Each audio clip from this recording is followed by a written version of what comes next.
welcome.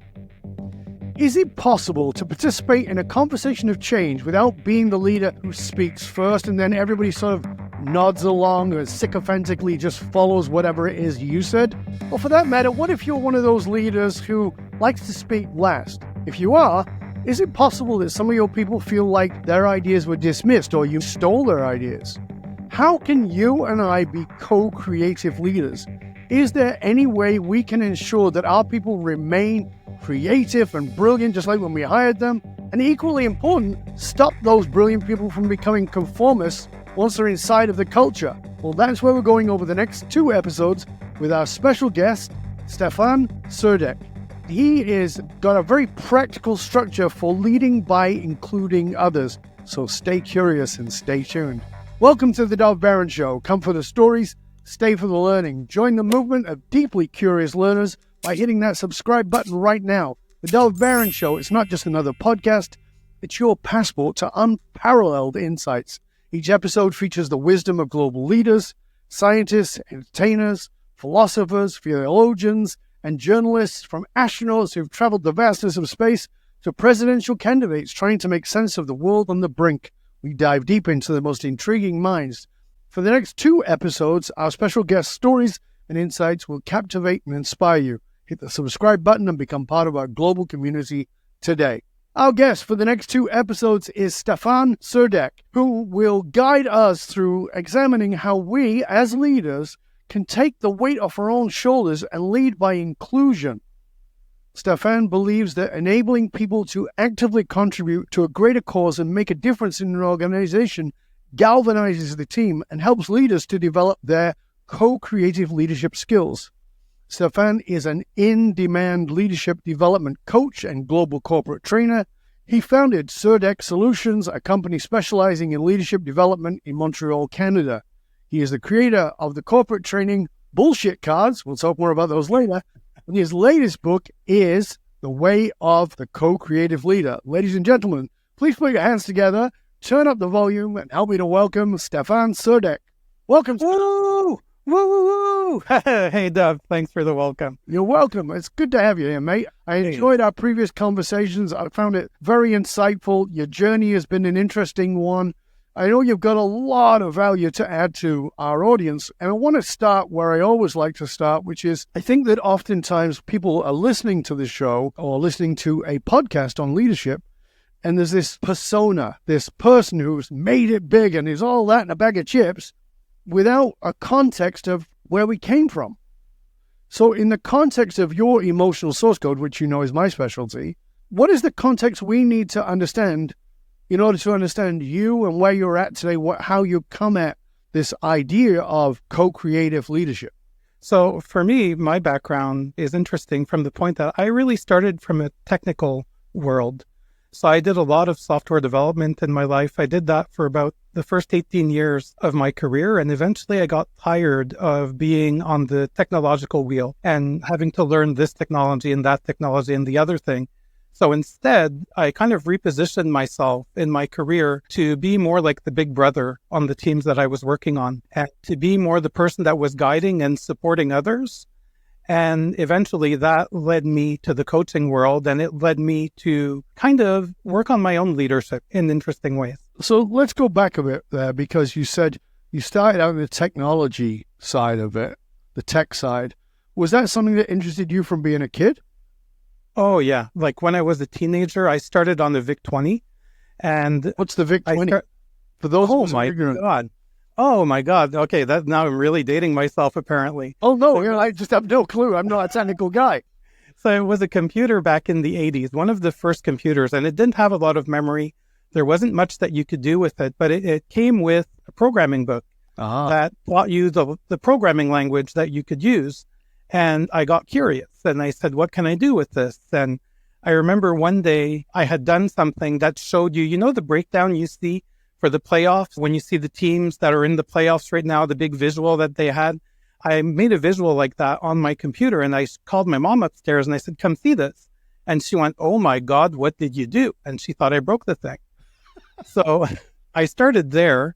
And I was always very interested in technical things, always interested in pushing the envelope. And I was lucky at that time because those were the early days of software development. So even when I started my career in the 90s, a lot of stuff that you see in libraries now that people take for granted, I was part of people that had to code a lot of that back-end stuff. So it was a good experience. I mean, I would have looked at that stuff and gone, I have no idea what any of that is. It was a foreign language.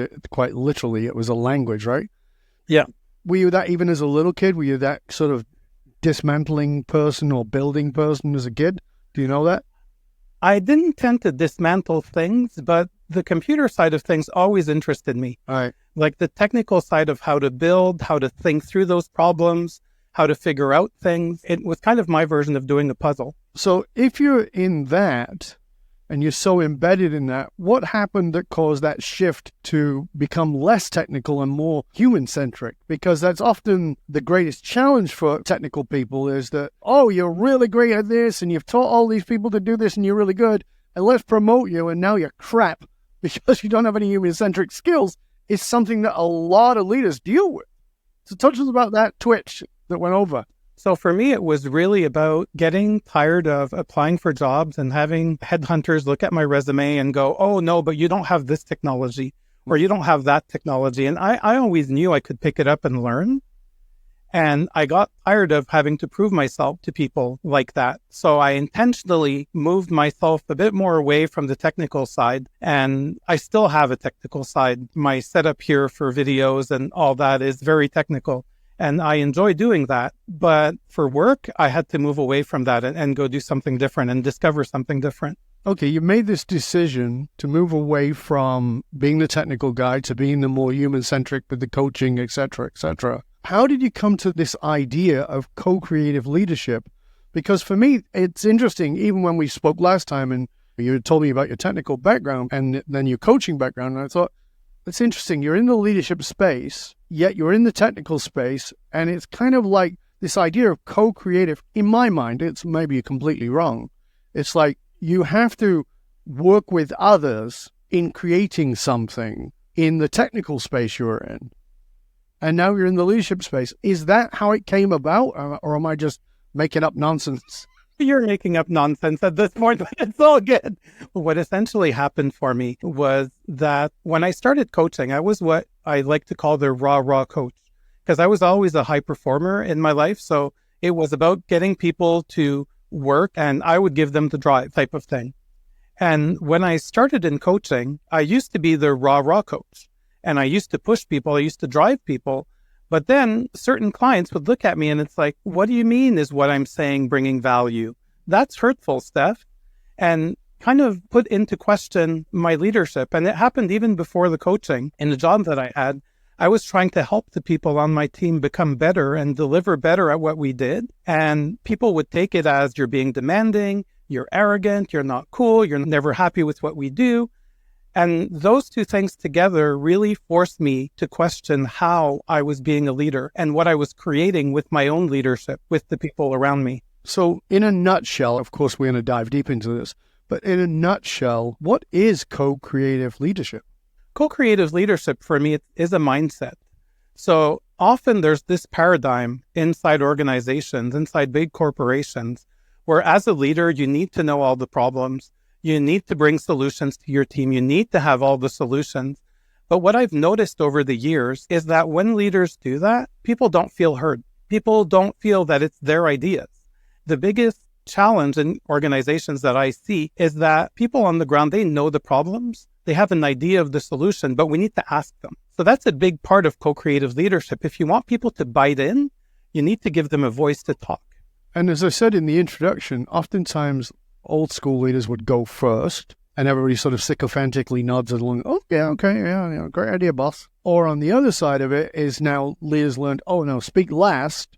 But what I find is oftentimes that the people that you're leading feel like you stole their ideas or now it's your idea because you're the leader. And so talk to us about the distinction here because it's not about first and it's not about last. So what is it? Where do we as leaders, how can we learn to jump into this conversation? So we should be able to step in at any time and have people challenge us on our ideas. That's the first key skill of a co-creative leader that I call being a voice among many in the conversation. So as a leader, how do I invite my team to challenge me when I bring an idea? I do this with some of the leaders that I coach. I tell them, okay, so in the meeting today, invite your team all meeting to challenge whatever idea you bring, and let's just see what happens. And sometimes people bite and they challenge, and other times they don't. And when they don't, we talk about why, and then we try it again. So it's really about creating the space where people know it's okay and they know it's desired.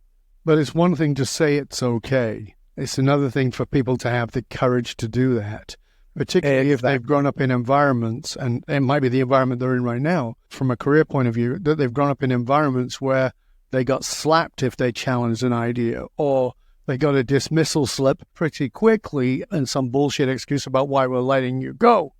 So, yeah, I think people are very nervous about challenging the boss. Yeah, and it depends how the boss positions themselves too. Like often one of the conversations I have with leaders is I ask them to start taking a closer look at what their leadership game is about. How does it feel to other people when they're leading? How does it feel when things are going well? How does it feel when they're under pressure? How does it feel when they're at their worst? There's a lot to unpack in there, and I want to dive into lots of different segments that are in the book. And I recommend that for you, dear listener, as you listen to this, go grab the book. I think you're going to find it really quite fascinating. There's a lot of interesting ideas in here and things that are going to really challenge you. And one of the ideas that I wanted to bring up to you from the book, Steffan, was this idea of conversational debt. Talk to us about that. That to me is an interesting area that I think that people need to understand. So conversational debt is everything that you really need to be talking about in your organization and that you're just shuffling under the rug. So it could be someone on your management team that's always late and no one talks about it in the team because your team is waiting for you to talk about it with the person as a leader. But really, it should be anyone's role to talk about this. And conversational debt happens because of the lack of courage sometimes that we have around, am I legitimate speaking up or not? But also sometimes it comes from a place where I don't even know this conversation is possible to have. So I'm just not having it. But once you know that it's possible, it's easier for you to dive in and go, yeah, sure, show me how, and then go and try it out. But a lot of people stop themselves instead of stepping into their leadership and having the courage to try something and to show up differently for the people on their team. But how do they know it's all right if they've always had these environments where they've got slapped and simply say, oh, wait, it's okay for you to speak up. I don't want to be a telltale on my coworkers because that's going to come back and bite me in the ass later on. Nobody's going to speak to me in the lunchroom. So there's that. And then on top of that is that if I've had bosses who take that very personally, and it's a statement about how they're lacking in their leadership. You bring this word courage, and I get it, and I think it does take courage, but at the same time, if the courage has been stripped away... And it's not just the courage, sometimes it's the will. So what I tell teams, often the foundation is to choose to be a team together. And that goes to your culture of belonging that you often talk about. What happens is people are often just put in the management team. They're hired into a company. But there's no vision for the team. What are the desired behaviors on this team? What's appropriate? What's not appropriate? What are the things that it's okay for each other to talk about and challenge ourselves on? And I like when we take the time to do that, and then we take the time to practice around that. Because often what's missing is an anchor point to say, I'm legitimate in having this conversation. So by putting some of that foundation in place, you're able to say, look, I want to say something. I'm not comfortable because I'm not used to say this, but I feel that I need to do this for the team. And people will start listening differently. You have to create little spaces for yourself to be able to have those discussions, but everyone has to play. So if the leader in the room does not want to play, makes it much more difficult. And then you need to have side conversations, not conversations as a group with that person to kind of help them reflect on that. So how can a leader best facilitate that? By showing openness when they receive feedback, by thanking the person that stepped up and that gave feedback to say, what did they like about the feedback that they just got? What did they learn from it? What do they want to do differently? So walk us through that, Steffan. Let's imagine for some moment that this team member who doesn't normally speak up has felt encouraged enough and supported enough to begin to believe that it is possible to speak up and make a comment. The leader has said something that this person feels is a little off or off target at least, and they say something not huge but small enough to just okay, I don't quite see it that way, boss. How would that leader respond to that in a way that would encourage more of that from the rest of the team and from that individual? So I'll just start with the example that you gave. Yeah. I disagree with that boss. And the person stops there. Then the boss could go, okay, nice to know. What do you disagree with exactly? So taking it out of the general, bringing it to the specific. And be curious. Show curiosity.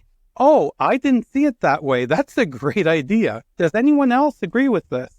Does anyone else see something else we should be considering? So it's not just acknowledging and validating, but it's catalyzing that to assist others in going to the same place and saying, okay, so in other words, you're allowed to gang up on me, but at the same time, make sure that it's constructive, that there's something valuable here. Yes, because it's easier to stay curious in that time as a leader. And sometimes you're going to hear things that you don't quite like. And then it's about how do you react in those situations? Do you still bite your lip and say, thank you, I realize how hard this must have been to say for you. I appreciate you telling me. Or do you walk away storming off? Both of them are going to create something different on your team. It's your choice. Well, the fact of the matter is, as you just said, both are going to create a result. The question is it the result you want? Is it a result that's going to make the team move forward? Or is it going to be a result that actually stifles the team? You and I had a conversation, and I think it's really important because I brought it up in the beginning, in the introduction. In our past conversation, one of the things you and I talked about was that leaders will often hire brilliant, insightful people and then wonder, what the hell happened to this person? They have the creativity of a wet sock now, and I thought they were so creative. Talk to us a little bit about that, why that happens, and what we can do to get rid of that. So I like to call that concept dormant leaders. The dormant leaders are the people inside your organization that have great leadership potential, but maybe they don't have the right title. And maybe they do have a title, they just don't know how to step up, or maybe they just don't want to step into their leadership and be the leader that they could be. And these dormant leaders, when you ask them what they do outside of the office, they do amazing things. They're the coaches of your kids' soccer teams or hockey teams. They're the chief of the security patrol. But when it comes to the office, it's like, no, I can't be a leader here. So where do they lead outside of work? So having that conversation with them, is that what you're suggesting? Sometimes, yeah. And you'll know by what they tell you about their lives. You'll get to hear snippets of what they do outside the office, and you'll get to see how great they can be. And then all of a sudden, you're going to start wondering, why don't they show up that way here? How do you address that? That's good. So I've heard Charlie talking in the lunchroom to somebody else and saying that he or she is doing whatever it is they're doing that shows me leadership there. There's leadership. And yet they're a wet dishcloth here at work. How do I lean into that without saying, hey, why are you a wet dishcloth at work when clearly you're a leader outside? Well, you could have that conversation. That would actually be a good icebreaker. But if you say it with a laugh and you're familiar with the person, it could actually be a nice icebreaker if you present yourself properly. But sometimes it's just about having a conversation that goes something like, I hear of all these great things that you're doing outside of work, and I can see all your leadership potential, but what's missing for you here? So as opposed to why aren't you doing it, what's missing for you here? In other words, what are we not providing that would facilitate that? Or a corollary conversation would be, Dov, when I hired you, you were like all bright-eyed, bushy-tailed, excited to work with us, and that seems to all be gone. I'm really worried. Where did that go? What did we do to turn that off? So let me flip the tables on you for a minute. Did that ever happen to you? Were you ever that guy? Oh, yes. So tell us a bit about that. There was one company where I worked. When I left IBM, I worked in another company after, which was an insurance company in Montreal. And I was used to having a certain style of leadership at the time. And for me, it's kind of the leaders that I was working with, my bosses, the people above me, were new in their roles. It felt as if they were trying to keep me down, to keep themselves up. And they were doing that with a few senior people. And it was the first time in my life that I worked in the job and that I wanted to run away and leave as fast as I could. And I stayed there 1 year. That's the shortest I've ever stayed anywhere. And eventually I had to make a choice. What happened for me, it was a well-paying job. I had a retirement plan, 35 hours a week. I had everything I needed to press the snooze button. If only I took the blue pill and decided to fall asleep. And I said, I can't do that because that's not me. And I rebelled. And I rebelled in different ways. I rebelled a bit at work where I started going faster than my boss could follow me. And so my boss lost control of me a little bit, but then I'd circle back and I'd go, well, look, I'm not trying to outrun you here. If I need help, I will come back. I will ask you for help. And I know you're trying to be supportive for me. So, I'm not going to take away the support you can give me, but I need to go at my pace. And then the person saw I could be more independent and I could do more. But for 6 months, I was curled up in a ball where I worked. I think that happens way too often. Mm-hmm. And this is what I like about your approach, is that it happens way too often that people are in a job and they're not even caterpillars. They're stuck in the cocoon. They're between the two worlds. They're not just crawling along. They're just in some kind of stasis waiting to evolve into something, but they can't go back. And so they just become kind of dead in the job. Like you said, you hire these people or we hire these people who show their brilliance in the interview, and that's why we want them. And then I think that the responsibility is on us as leaders to look at how have I stifled that. So if I was sitting with you, Steffan, and you were coaching me and I said, okay, I see this inside of my company. I see this inside of those that I lead, that many of these brilliant folks are cocooned and stifled. What can I do actively to bring them into the conversation, to help them break out of the cocoon and show us some of their brilliance? So the first thing is to have the conversation with them about how you're seeing them at work, about how you're seeing their contribution. And the next thing is to kind of talk to them about the potential that you see and the questions that you're asking yourself, and kind of going back towards them and listening for what are the reasons that they're telling you. And are the reasons that they're talking about, are they stories that they're making up where they're kind of blocking themselves? And then you kind of work with them, you undo the story, you push them towards trying something? Or are these stories true and you need to do something about it? You need to address some of these things. And the other thing is seeing what opportunities can you give to this person and build an agreement around that. In the next 6 months, this is where I'm looking to go with you. This is where we're trying to get to together. And then if you make that clear, then you kind of have permission. You have that legitimacy to talk about it on a regular basis, to give them feedback when it's not quite headed in the right direction, to give them feedback when they're doing amazing. Can you tell us anecdotally some story, because you're working with a lot of these big companies and you're helping these leaders. Can you share with us an example of that where you've been coaching leaders, a specific story around coaching leaders to really help people come out of that cocoon, and what's been the kind of results of that? I'll tell you my favorite dormant leader story. This was a while back.